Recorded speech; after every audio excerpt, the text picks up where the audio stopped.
अस्सलाम वालेकुम। आज फिर मैं हाजिर हूँ ज़िंदगी कौसे कज़ार लाइफ टेम्पो के साथ। आज की क्लास भी मेरी बहुत ईजी है। इससे पहले वाली क्लास बहुत ईजी थी, वो बहुत जल्दी आप लोगों को समझ में आ गई थी और बच्चों को भी समझाने में कुछ लोगों ने बताया कि बच्चों को समझाने में उन्हें बहुत आसानी आ रही है। बच्चों को याद करवाना नहीं पड़ता, बल्कि बच्चों को समझा दिया जाता है तो वो बच्चे याद करने लगते। तो इसी तरह अगर आप मेरी वीडियो देखती रहेंगे आगे बहुत ज़्यादा आसानियाँ आएंगी और आपके बच्चे जो हैं वो इस काबिल हो जाएंगे कि वो अपने लेवल के मुताबिक जो है उनकी जो है रीडिंग और राइटिंग हो जाएगी। तो पहले जो मैंने आपको पहले जो वीडियो भेजी थी, लास्ट वीडियो जो में थी, तो मैंने आपको टू वर्ड ओ वॉवेल के साथ जो था उसका साउंड सिखाया था, वोकैबुलरी का लेटर्स के साथ ओ के साथ मैंने साउंड जो है आपको सिखाया था। तो आज बहुत इजी क्लास है, आज का भी बहुत कम वक्त लेने वाली हूँ और मैं आपको सिखाने वाली हूँ कि आज जो है 3 लेटर ओ के साथ जो मिला के मैंने 3 लेटर अरेंज किए। देखिए एक बार मैं फिर बता रही हूँ, एक बार फिर बता रही हूँ, गौर से सुनो। हर लेटर जो मैं बनाती हूँ 3 वर्ड में उसका मायने नहीं होता, लेकिन ये है कि आपको सिलेबस में ज़रूर वो यूज़ में आ जाएंगे।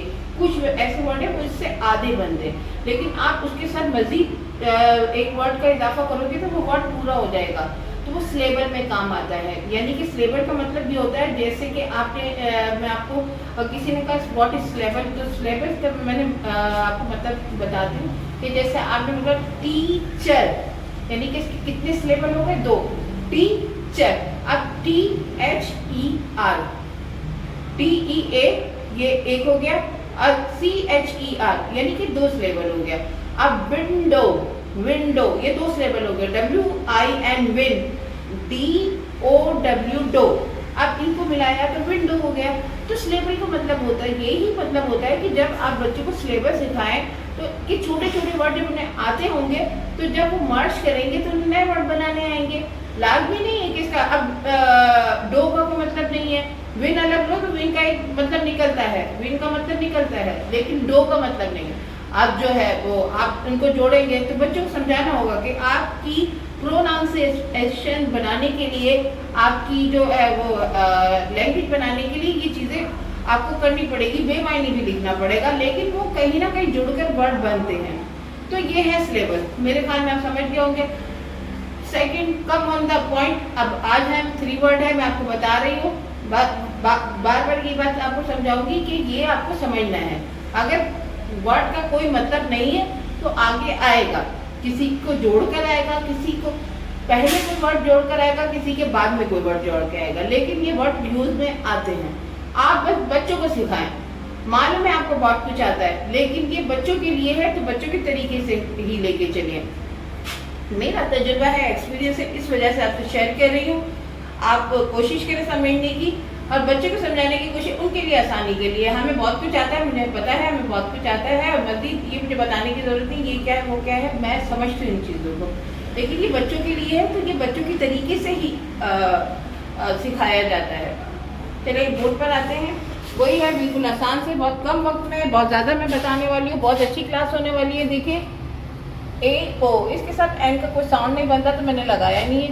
BON बॉन, CON कॉन, सबके साथ मैंने DON डॉन।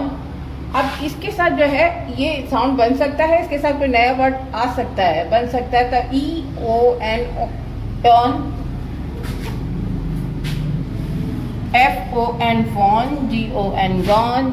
अब एक इसमें थोड़ी सी चेंज है, H के बाद जब O लगता है तो इसका जो साउंड है हो जाता है O।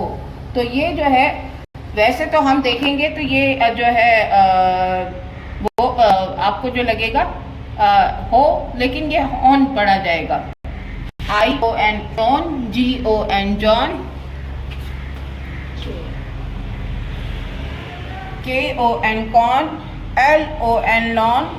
अब ये इसका मतलब ये हाफ वर्ड है, तो आप इसको इसके साथ कुछ और जोड़ के कर सकते हैं, जैसे कि ये कॉन, CON कॉन, तो इसका आप इसके साथ नया वर्ड है कॉन हो जाएगा, CONE कॉन हो जाएगा। LON लॉन्ग, GER गर, लॉन्गर, MON मॉन्ग, KEY की मॉन्ग की, NON नॉन। फिर मैं आपको वो है डबल ओ मैंने पहले बताया था वॉवेल्ड है, इसके आगे या पीछे कोई वर्ड है तब इसका आएगा। अब इसके आगे मैं डायरेक्ट लिखूंगी तब भी कोई इसका साउंड नहीं बनेगा, तो ये मैंने छोड़ दिया। PON पॉन, QO इसके आगे भी कुछ साउंड नहीं बन रहा।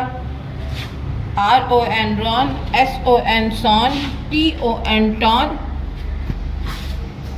इसके आगे भी साउंड नहीं बन रहा। VON वॉन, WN वॉन इसके आगे N का साउंड नहीं वैसे लगाएंगे तो ये अगर हम ये X का साउंड स है तो आप साउंड बन सकता है। YON Yon, ZON John. तो मेरे ख्याल में आज की क्लास बहुत आसान रही आपके लिए। आज की क्लास बहुत इजी है, बस थोड़ी बहुत इसमें एक दो जो है कॉम्प्लिकेटेड है, तो इसे समझने की कोशिश करें, बच्चों को समझा। आस्ते आस्ते जब आप बच्चों को पढ़ाएंगे तो आपको भी समझ में आना शुरू हो जाएगा, क्योंकि बच्चों को आसान लगेगा तो आपको भी आसान लगना शुरू हो जाएगा। तो मैं फिर एक बार कहूँगी कि मेरी वीडियो को प्लीज़ शेयर करें, लाइक करें, कमेंट्स करें, और जो मेरे अप्रिशिएट करते हैं उनको बहुत बहुत थैंक यू। मेरे चैनल को जो है मोटिवेट करें, मैं मेहनत करती हूँ और आप जो है इसे देखते हैं तो प्लीज़। तो आज अल्लाह हाफिज़।